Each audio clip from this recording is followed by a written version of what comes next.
நல்லதே நடக்கும். வாழ்க வளமுடன். அனைவருக்கும் வணக்கம் என்ற சொல்லால் இதயத்திலிருந்து உங்களை அனைவரையும் வரவேற்கிறேன்.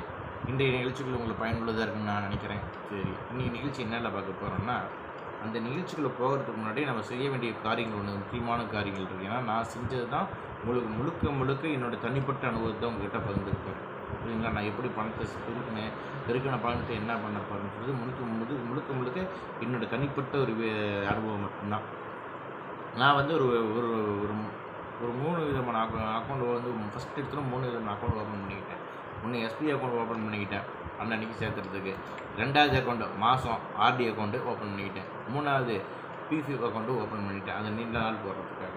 இந்த 3 அக்கௌண்ட்டையும் ஓப்பன் பண்ணிக்கிட்டேன். புரிஞ்சுங்களா? அப்படியே உள்ள அடுத்து இன்னொரு ஐடியா சொல்கிறேன். இன்னொரு ஐடியாவில் செஞ்சேன், அதையும் சொல்லிடுறேன் உங்கள்கிட்ட. எஸ்பி அக்கௌண்ட் ஓப்பன் பண்ணியிருந்தேன், ஆர்டி அக்கௌண்ட் ஓப்பன் பண்ணேன். ஆர்டியில் வர பணத்தை தூக்கி எஃப்டியில் போட்டுருவேன்.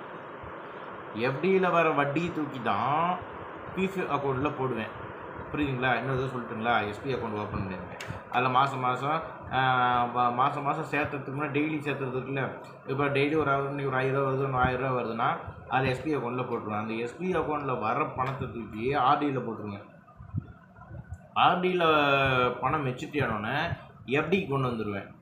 எஃப்டியில் வந்து என்ன பண்ணுவேன்னா, எனக்கு ஒரு 5 வருஷம் போட்டுக்கோங்க, லாகின் பண்ணி 5 வருஷம் போட்டுக்கன்றப்ப எனக்கு 14% வட்டி தருவான். புரியுதுங்களா? எத்தனை பர்சன்டேஜ்? 14% தருவான். இந்த இடத்துல பார்த்தீங்கன்னா, நான் வாங்கக்கூடிய வங்கியோட டீட்டெயில் போடுறேன், அமைப்பு சாரோட வட்டி விகிதாரம் போடுறேன்.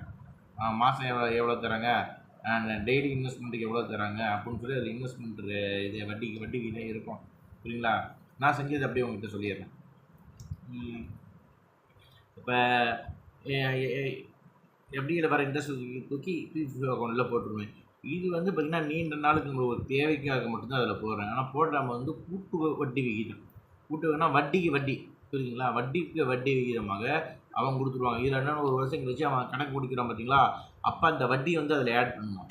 புரியுதுங்களா? இப்படி தான் வந்து என்னோடய சேவிங்ஸுக்கு உண்டான வழி அதை செஞ்சு வச்சுருந்தேன். அந்த பிபிஎஃப் அக்கௌண்ட்னா என்ன பண்ணுவாங்கன்னா அதை கொஞ்சம் நம்ம பார்க்கலாம். புரியுதுங்களா? இப்போ பிபிஎஃப் அக்கௌண்ட்னா பப்ளிக் ஃபேவரட் ஃபண்டு. இப்போ பப்ளிக் ஃபேவரட் ஃபண்ட் வந்து பிபிஎஃப் அக்கௌண்ட் ஆகிடுச்சா? ஓகே. அடுத்தது அதில் வந்து பார்த்திங்கன்னா குறைஞ்சபட்சம் எவ்வளோ பணம் போடணும்னா 500 பணம் போடணும். அதிகபட்சம் 1,50,000 ரூபா வரைக்கும் நீங்கள் அதில் போட்டுக்கலாம். புரியுதுங்களா? அதிகபட்சம் 1,50,000 ரூபா இது. இன்றைக்கி வந்து வட்டி விகிதம் வந்து 7.1% வட்டி தரான். இன்றைக்கி வட்டி விகிதம் வந்து 7.1% வட்டி தரான். புரியுதுங்களா? அது கால ஆண்டு வந்து 15 உங்கள்கிட்ட சொல்லிட்டேன். அடுத்தது அதுக்கு வந்து பிபிஎஃப் அக்கௌண்ட்டுக்கு வரி ஏடிசி கொடுத்துக்கலாமா? அதுக்கப்புறம் 15 நாள் வந்து பணத்தை வந்து நீங்கள் போட்டிங்க. திடீர்னு பார்த்தீங்கன்னா ஒரு பணம் வந்து உங்களுக்கு வந்து பணம் வந்து தேவைப்படுறப்ப நம்ம என்ன பண்ணுறோம்னு வச்சுக்கோங்க. உங்களுக்கு தேவைப்படுறது பணத்தை வந்து 3 வருஷத்துக்கு கழிச்சு நீங்கள் கடனாக வாங்கிக்கலாம். புரியுதுங்களா? 3 வருஷம் அதுக்கு வந்து வட்டி போட்டுருவாங்க. அந்த கடனாக வாங்கி அதை நம்ம கடனாக வாங்கி கட்டிக்கலாம். புரியுதுங்களா? இதுக்கு தான் இந்த பிபிஎஃப் அக்கௌண்ட்டில் நம்ம வந்து ஆனால் வந்து கடன் வாங்கக்கூடாது. நம்ம எண்ணங்கள் முழுக்க சேமிப்பை பற்றி தான் இருக்கும். கடனை பற்றி சிந்தனைக்கே போகக்கூடாது. அந்த சிந்தனைக்கே நம்ம போகக்கூடாது. நம்ம சூழ்நிலையை அது மாதிரி அமைச்சுக்கணும். நம்ம கைக்கிட்ட வந்து வீக்கத்தத்தை மட்டும்தான் பயன்படுது. ஏன்னா சிறுதுளி பெருவெள்ளம். நம்ம செய்கிற ஒவ்வொரு சேவிங்ஸும் உங்களை மிகப்பெரிய ஒரு பலப்படுத்தும். புரியுதுங்களா? நல்லா உடம்பு சரியாத சமயத்தில் எனக்குலாம் உட்காந்துறதுலேயே வந்து நான் உடம்பு சரியில்லை படுத்துட்டேன். புரியுதுங்களா? வேலைக்கு போனால் தான் நிறைய பேருக்கு காசு. ஆனால் வந்து நம்ம செஞ்ச சேவிங்ஸ் வந்து அன்றைக்கி சூழ்நிலை எனக்கு மாதம் எனக்கு வந்து இன்ட்ரெஸ்ட்டை கொடுத்தது. புரியுதுங்களா? ஒரு 10,000 இன்ட்ரெஸ்ட்டு மாதம் கொடுத்தது. மருத்துவ செலவுக்கோ வீட்டு செலவுக்கோ இது வந்து எனக்கு வந்து ஒரு பயனுள்ளதாக இருந்ததுனால தான் இந்த வீடியோ உங்களுக்கு நான் என்ன செஞ்சு நான் பயன்படுத்தணும், அதை நீங்களும் பயன்படணும்னு நான் நினைக்கிறேன். புரியுதுங்களா? வேறு எந்த ஒரு தனிப்பட்ட எந்த ஒரு விளம்பரத்துக்காகவோ இதுக்காகவோ கிடையாது. நான் இது மாதிரி சேமித்தேங்க. இந்த மாதிரி சேமித்து இந்த மாதிரி சூழ்நிலையில் எனக்கு வந்து பயன்பட்டுருது. அந்த பயனை தான் உங்கள்கிட்ட பகிர்ந்துக்கிறேன். புரியுதுங்களா? நான் சில சமயம் நிறைய பேர் ரொம்ப கஷ்டப்பட்டுருப்பாங்க. புரியுதுங்களா? கஷ்டப்பட்டு கடைசியில் என்ன பண்ணுவாங்க, சம்பாதிப்பு வந்து சம்பாதிச்சு கடனை மட்டும் வச்சுருப்பாங்க. தவிர கடனை இருந்திருக்கும். அவங்க ஏன் வேலைக்கு போனான்னு எனக்குன்னு தெரியாது. அது ரொம்ப வருத்தமான செய்யணும்னு கஷ்டப்படுறீங்க. சம்பாதிச்சு கடைசியில் கடனாக இருக்கிறதுக்கு நீங்கள் சம்பாதிச்சு சேமித்து வச்சது தான் அந்த வேலைக்கு உண்டான அர்த்தம் ஒன்று இருக்குது. புரியுதுங்களா? ஏன்னா வேலைக்கு போகிறீங்க, வெறும் கடனாக சொன்னீங்கன்னா கடைசி வரைக்கும் அந்த கடன் அடைக்கிறதுக்கு நீங்கள் போராடிக்கிட்டே இருக்கணும். புரியுதுங்களா? நம்ம எண்ணத்தில் ஒரே ஒரு விஷயம்தான், கடனாளி ஆகக்கூடாது. நம்ம 4 பேருக்கு கடன் கொடுக்கணும்.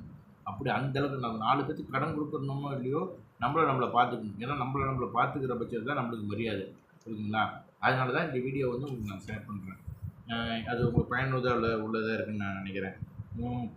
அடுத்து சும்மா இப்போ உங்கள்கிட்ட வேறு எதாவது சொன்னேன்னா இன்னொன்று சொல்லிடுறேன். அந்த போஸ்ட் ஆஃபீஸில் பிபிஎஃப் அக்கௌண்ட்டில் வந்து 1,50,000 ரூபா வருஷத்துக்கு போகிறீங்கன்னா உங்கள் அமௌண்ட் வந்து 20 லட்ச ரூபா ஆயிரும்.